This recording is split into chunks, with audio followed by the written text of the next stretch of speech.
എന്താണ് ചുറ്റിക്കളി? ഓഫീസിൽ ഒരു പുതിയ പയ്യൻ വന്നിട്ടുണ്ട്. കാണാൻ നല്ല ഭംഗിയാ, ചെറുക്കനാ. പക്ഷേ എങ്ങനെ മുട്ടണമെന്ന് മനസ്സിലാവുന്നില്ല. നീ നല്ലൊരു ഫോർവേഡ് മെസ്സേജ് അങ്ങോട്ട് അയച്ചേ.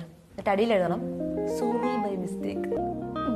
അയ്യോ താങ്കളുടെ ഓഫീസിലുള്ള ഒരു പെണ്ണ് എനിക്ക് മെസ്സേജ് അയച്ചേക്കുന്നത്. എന്തോ മെസ്സേജാടാ? Forward message. ഇത് മറ്റേതാ. നീ നോക്കിയേ, ഇതിനകത്ത് ഓരോ അവളുമാരുടെ ഫോർവേഡ് മെസ്സേജാ. എനിക്ക് വന്നതാ. എന്തിനാ എന്നാ വളയ്ക്കാൻ? നീ ഇപ്പൊ നോക്കിക്കോ, സോറി ബൈ മിസ്റ്റേക്ക് എന്ന് പറയുന്ന മെസ്സേജ് ഉടനെ വരും. നോക്കിയോ? അയ്യോ സോറി ബൈ മിസ്റ്റേക്ക്. കണ്ടാ, നമ്മളിത് എത്ര കണ്ടതാ. നീ ഒരു ഇറ്റ്സ് ഓക്കെ പറഞ്ഞ ഒഴിവാക്കി വിട്ടേര്. ടെക്നിക്ക് വർക്കാ. ഇനി നെക്സ്റ്റ് ആർ യു ജാഡ? അയ്യോ അറിയൂ ജാടാന്ന്. അയ്യോ എനിക്ക് ജാടയൊന്നും ഇല്ല, പിന്നെ എന്തിനാ ഇങ്ങനെ പറയുന്നത്? നീ എന്താ പൊട്ടനാണോ? എടാ നീ അതിന് റിപ്ലൈ ഒന്നും കൊടുക്കല്ലേ? അയ്യോ എന്നാലും തിരിച്ചെന്തെങ്കിലും അയച്ചില്ല, മോശമല്ലേ? ഇനി അടുത്ത നൈസ് ഡീപി. എടാ നൈസ് ഡീപി.